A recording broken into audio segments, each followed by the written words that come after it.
friends. I have a kind of important book to share with you today called Separate is Never Equal, Sylvia Mendez and Her Family's Fight for Desegregation. So this is more of a historical story that's going to talk about some of the things that happened in the past that and the ways that people worked together to make those changes. This is by Duncan Tonatiuh, and I'm sorry if I wrecked that name. And it's, I think it's illustrated by the same person, and it's published by Abrams Books for young readers in New York. So Separate is Never Equal. So I know that we've talked about African Americans a lot in class and how they weren't allowed to drink at the same water fountains and those kinds of things, but it wasn't limited to only African American people or people that we also call Black. It is other cultures too. And so this is going to focus on people who are from Latin America and Mexico specifically. Sylvia had on her black shoes. They were shiny new. Her hair was perfectly parted in two long trenzas. It was her first day at Westminster School. The halls were crowded with students. She was looking for her locker when a young white boy pointed at her and yelled, "Go back to the Mexican school. You don't belong here." For the rest of the day, Sylvia did not speak or introduce herself in her classes. She kept her head down when walking in the halls. When she got home that afternoon, she told her mom, Felicitas, what had happened. "I don't want to go to that school anymore. The kids are mean." "Sylvia," said her mother, "don't you know that is why we fought?" And there are some words in Spanish in here, but I don't know how to read Spanish, unfortunately. But they do have the translation, and the translation means that they wrote it in English as well. 3 years earlier, in the summer of 1944, Sylvia and her brothers Jerome and Gonzalo Jr. and their parents had moved from the crowded city of Santa Ana, California, to a farm in nearby Westminster. Her father, Gonzalo Mendez, had labored for years as a field worker, picking grapes and oranges. Now he was leasing a farm. He was going to be the boss. On their new farm, they were going to grow asparagus, chiles, and tomatoes. Sounds like my kind of farm.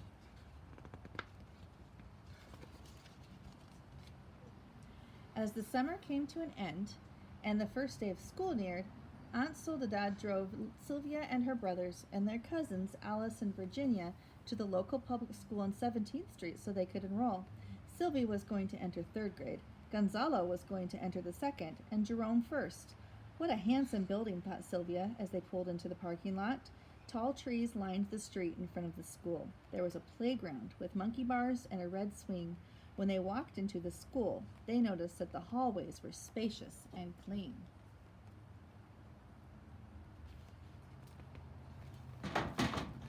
These pages do not want to turn for me. "I'm here to enroll the children in school," Aunt Soledad said when they arrived at the principal's office. The secretary gave Aunt Soledad 2 enrollment forms, one for Alice and one for Virginia, but she did not give her enrollment forms for Sylvia and her brothers. "They cannot attend this school," said the secretary. "They must go to the Mexican school." "Why do I have to go to the Mexican school?" Sylvia wondered. She was not Mexican. She was American. She spoke perfect English. Her father was from Mexico, but he had become a U.S. citizen. Her mother was from Puerto Rico, which was a U.S. territory. Aunt Soledad was upset. "But we all live in this part of town." Sylvia looked at her cousins. They had light skin and long auburn hair, and their last name was Villadori. Their father was Mexican, but of French descent. Descent means like they came from France. She looked at her brothers and at her own hands and bare arms. She wondered, is it because we have brown skin and thick black hair, and our last name is Mendez? "Rules are rules," said the secretary. "The Mendez children have to go to the Mexican school." "I will not be enrolling any of them then," said Aunt Soledad, and she stormed out of the office, taking Sylvia and the other children with her. It's not fair, is it? They all live in the same area, but they can't go to the same school just because of where they come from. When they arrived home, Aunt Soledad told Sylvia's father what had happened. Mr. Mendez told her not to worry. It had to be a mistake. He would take care of it. He was a businessman, and he was used to dealing with people.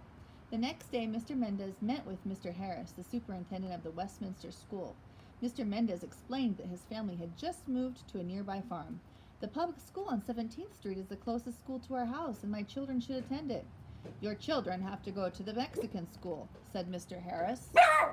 But why? Asked Mr. Mendez. He was not given an answer other than, that is how it is done. Fred! In the following days, Mr. Mendez met with Mr. Atkinson, the county superintendent, Mr. Harris's superior, then with the school board, which oversaw all of the schools in Orange County. But they all said the same thing. Your children have to go to the Mexican school. But why? Mr. Mendez kept asking. No one would give him a satisfactory answer. Gigi? Yeah? Will you come get Fred? Somebody's out there making a bunch of noise, making her go crazy. Fred, come. And I'm taping. That fall, Sylvia and her brothers had to attend Hoover Elementary, better known as the Mexican school. The building was a clapboard shack and the halls were not spacious or clean. A cow pasture surrounded the school. The students had to eat their lunch outside and flies would land on their food. There was an electric wire that surrounded the pasture to keep the cows in. If you touched it, you received a shock. The school did not have a playground, not even a swing. Yuck. The Mendez family did not give up. Time and time again, Sylvia heard her father talk with coworkers, friends, and other parents. It's not fair that our kids have to go to an inferior school, he said. It's not only the building that's a problem. The teachers at the school don't care about our children's education. They expect them to drop out by 8th grade. How will our children succeed and become doctors, lawyers, or teachers? Mr. Mendez created a group called the Parents Association of Mexican American Children. He tried to collect signatures for a petition to integrate schools so that all children, regardless of their skin color or background, could have the same opportunities. But every time he asked someone to sign the petition, he would get the same answer. We don't want any problems. Many of the parents worked on farms owned by white families and feared they would lose their jobs if they supported the petition. One day, a truck driver overheard Mr. Mendez trying to convince a worker to sign his petition. You know, said the truck driver, you could file a lawsuit. The truck driver told Mr. Mendez about a lawyer named David Marcus who had filed a lawsuit on behalf of people in San Bernardino who had helped them integrate the public pools there. At that time, not only were schools segregated, but also some other public places as well, such as pools, parks, and movie theaters. Some businesses even had signs that said no dogs or Mexicans allowed. Oh my goodness. Mr. Mendez decided right then and there to hire Mr. Marcus, even if it meant having to spend all of his savings to do so. That is so offensive. Can you imagine if it said no dogs or second graders allowed? Oh, that would feel terrible, huh? If you were just lumped together with, for no reason other than just like kind of something you couldn't control. Over the next few months, Mr. Mendez and Mr. Marcus traveled all over Orange County looking for people who had experienced similar problems. Sylvia watched her father leave early in the morning. Sometimes she saw him come home in the evening, but often she only heard his footsteps when he got in late at night. While he was away, Sylvia's mother had to take care of the farm. Mrs. Mendez would get Sylvia, her brothers, ready for school, and then she would go out to the fields. She started the irrigation system, drove the tractor, oversaw the workers, and solved any problems that arose. So they really had to be responsible as a whole family. With the help of Mr. Marcus, Mr. Mendez found and talked with other families who were dealing with segregation. And you remember what segregation is. Segregation is being divided based on your skin color. One of them was the Estrada family. Mr. Estrada had fought in a World War II. He had risked his life next to Americans of all races. But when he returned to America from the war, he found out that his children were not allowed to attend school with white children. It's an injustice, said Mr. Mendez. The Estrada family joined the Mendez case, and so did 3 more families. The families were from the different school districts in Orange County, Westminster, where Sylvia lived, Garden Grove, El Modena, and Santa Ana. Just so you know, that's where Disneyland in California is. It's in Garden Grove. Mr. Marcus wanted to show that the segregation of students affected not only Sylvia and her brothers, but more than 5,000 children in the public school system all over Orange County. On March 2nd, 1945, Mr. Marcus went to the courthouse and filed the lawsuit. The trial was held at the courthouse in Los Angeles. Sylvia and her family dressed in their best clothes and sat in the courtroom to listen. The hearing lasted 5 days. Each day, Mr. Marcus called to the stand parents from the different districts in Orange County and the superintendent from each district, too. On the first day, Mr. Kent, the superintendent of the Garden Grove district, was questioned. He said that he sent children to the Mexican school to help them improve their English. That is a lie, thought Sylvia. Her English was as good as the English of any other children at the Westminster School. Do you give the children any tests? Asked Mr. Marcus. Mr. Kent claimed he did. We do so by talking to them. That is another lie, Sylvia wanted to yell. No one had questioned her. They rejected her from the Westminster School without asking her a thing. For what other reasons do you send children to the Mexican school? Asked Mr. Marcus. Sylvia and her family braced themselves to hear what Mr. Kent would say next. For their social behavior, they need to learn cleanliness of mind, manner, and dress. They are not learning that at home. They have problems with lice, impetigo, and tuberculosis. They have generally dirty hands, face, neck, and ears. The Mendez family and others in the room stared at Mr. Kent in disbelief. What he was saying was not true. It was degrading. Degrading means that it makes you feel low and unimportant compared to other people. How many of the 292 children at the Mexican school are inferior to whites in personal hygiene? Asked Mr. Marcus. At least 75%. And in their scholastic ability, 75%. In what other respects are they inferior? Their economic outlook, in their clothing, and in their ability to take part in activities of the school.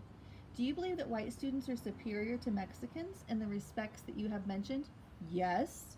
And that it's one of the reasons they are being segregated? Yes. Time and again, Mr. Mendez had asked, why can't my children attend the Westminster School? And now he had his answer. On the second day, Mr. Marcus called to the stand a 14-year-old student from the Mexican school in Almudena. Her name was Carol Torres. She spoke perfect English. It was clear that she had been sent to the Mexican school because she had problems speaking the language, as the defense lawyer had claimed. Mr. and Mrs. Mendez were questioned on the third and fourth day, and so was Mr. Harris, the superintendent of the Westminster schools. Sylvia was not called to the stand, but she was ready to testify if they asked her to. She tried looking her best every morning, and she practiced what she would answer. On the fifth and final day of the hearing, Mr. Marcus called to the stand 2 education specialists to explain why it was bad to segregate children into different schools. Segregation tends to give an aura of inferiority, and inferior means less than. In order to have the people of the United States understand one another, it is necessary for them to live together, and the public school is the one mechanism where all the children of all the people go, said one of them. The judge nodded his head. He seemed to agree with this. Judge Paul McCormick took almost a year to give his decision, but when he did, he ruled in favor of the Mendez family. In his ruling, he said, public education must be open to all children by unified school association regardless of lineage. This meant that everyone must be allowed to attend school, no matter what his or her race or background. The Mendez victory made newspaper headlines. Sylvia's family was ecstatic, but they did not have much time to celebrate because the school board appealed the case. That is, they asked for a second trial. Sylvia and her family had to go to the state court in San Francisco to argue the case again. In the new trial, the Mendez family received support from the League of United Latin American Citizens, the National Association for the Advancement of Colored People, and the Japanese American Citizens League, the American Jewish Congress, and other organizations. These groups sent letters with information relevant to the case and asked the judge to rule in favor of the Mendez family. Sylvia was amazed. People of different backgrounds and from different parts of the country who had never met her family were getting involved in the case and trying to help them. But her mother said, when you fight for justice, others will follow. On April 15, 1947, the judges in the Court of Appeals in San Francisco ruled in favor of the Mendez family again. That June, Governor Earl Warren signed the law that said all children in California were allowed to go to school together, regardless of race, ethnicity, or language. So remember, said Sylvia's mother, we fought to make sure you could attend a good school and have equal opportunities. Sylvia thought long and hard about what her mother said. The next day she returned to the Westminster School. This time she did not listen to any whispers. She ignored the children who pointed at her and called her names. Instead, she held her head high. Her parents had fought not only for her and her brothers, but for all their classmates. Looking around, she saw that other children were smiling at her. By the end of the day, she had made a friend, and by the end of the school year, she had made many friends of different backgrounds. She knew that her family had fought for that. That doesn't make it okay, though, for what the other kids did and said, was it? So we know that no matter what, you don't have to hold your head high. You can say things back to somebody, like, that's not okay. Or if you hear somebody talking to somebody else, you can get help, or you can stand next to that person and support them. So this is Sylvia. This is Sylvia in 2011. So that's her as a little girl, and that's her as a grown-up. This right here are Sylvia's parents, Mr. Mendez, who went and fought in the court. And then this is the Westminster School, and this is Hoover Elementary.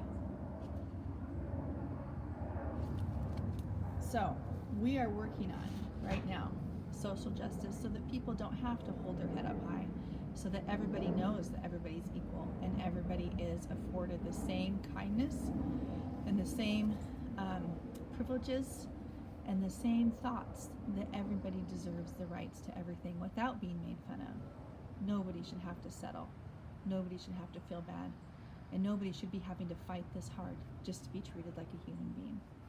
Thank you for listening, friends, and I will be with you again soon. Have a wonderful day.